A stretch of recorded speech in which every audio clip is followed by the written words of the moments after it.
ચલો ready start. સદર જામીન અરજી હાલના ગુનાના કામના કથિત આરોપી રમેશભાઈ રાહુલભાઈ તરફે તેમના વિદ્વાન વકીલ શ્રી મારફત ભારતીય નાગરિક સુરક્ષા સંહિતા 2023ની કલમ 480 અન્વયે દાખલ કરવામાં આવેલ છે.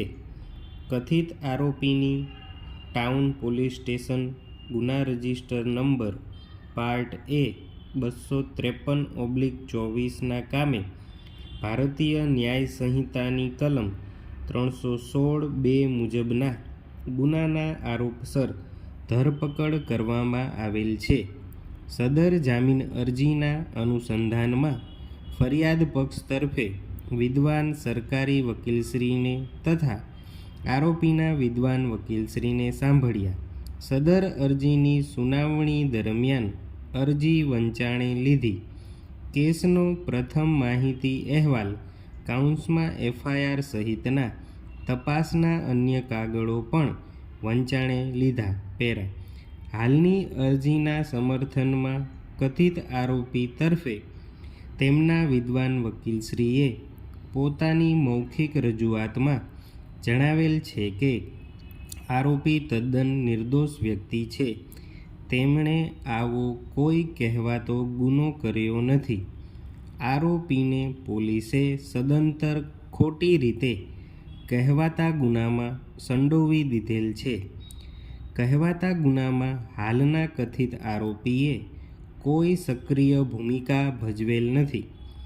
હાલના આરોપી કહેવાતા ગુના અંગે કાંઈ જાણતા નથી. કહેવાતા ગુનાની ફરિયાદ મોડી આપવામાં આવેલી છે.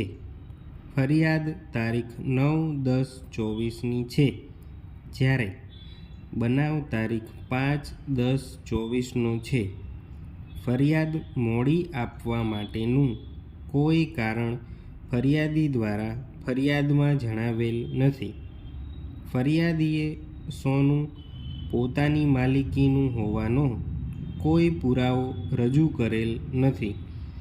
ફરિયાદી દ્વારા ખોટી ફરિયાદ કરવામાં આવેલ છે. આક્ષેપિત ગુના માટે માત્ર 5 વર્ષની સજાની જોગવાઈ છે. આરોપીનો કોઈ ગુનાહિત ભૂતકાળ નથી. આરોપી ક્યાંય નાસી ભાગી જાય તેવા નથી. ખટલા દરમિયાન દર મુદતે બિનચૂક હાજર રહેવાની બાંયધરી આપે છે. નામદાર કોર્ટ ફરમાવે તે તમામ શરતોનું પાલન કરવા રાજી ખુશી અને તૈયાર છે. સદર કેસની ઇન્સાફી કાર્યવાહી ચાલતા ઘણો જ સમય જાય તેમ છે, જેથી આરોપીઓ ઉપર દયાભાવ રાખીને યોગ્ય રકમના જામીન ઉપર મુક્ત કરવા અરજ ગુજારેલ છે.